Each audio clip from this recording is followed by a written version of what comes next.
Jake Hager back in the ring, and we have Brandon Cutler, which, like I said earlier, was making his Dynamite re-debut since 2019. You know, he does a lot of stuff with BTE. He's been in a lot of feuds in AEW Dark, and he's going after bigger guys than him. And first off, you know, I thought Cutler's entrance was awesome, man. I loved his entrance. His really music, cool. his pyro, and all that, and his in-ring stuff, man. He had some nice high-flying moves.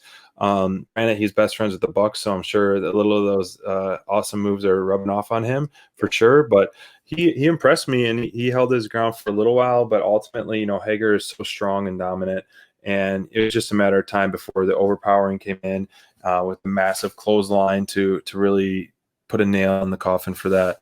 The match. What do you think of the match? Again, it was kind of one-sided to a point. I think Cutler early on looked like, you know, he went after him a little bit early, and then Hager just kind of ended it quick. Once he got like a hold of him, he was just kind of done.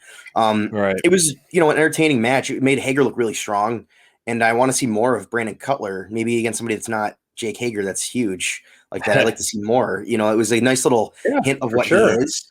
And it also showed, man, Hager's, you know, we don't see a lot of Hager in the ring. So it was a nice reminder of how dominant he can be. For sure. And that's good because, you know, I was at the Dynamite on January 6th, and that was the last time Hager and Wardlow were both in the ring. And so Hager does deserve more. You know, we saw him have an awesome battle with Wardlow then, and his physicality and his dominance is so fun to watch. But you know, this match overall, you know, even though it did make Jake look like an absolute beast, it wasn't given enough time for me, enough story. I love a storytelling. So unfortunately, the match will get delete just for match purposes. And you said you agree.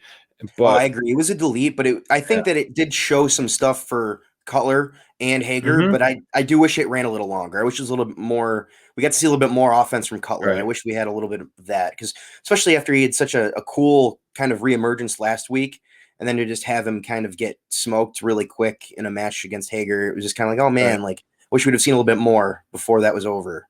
Especially because, like you said, we haven't seen him since 2019 on television. So, yeah, I think Cutler deserved more time, and this match deserved a little bit more time.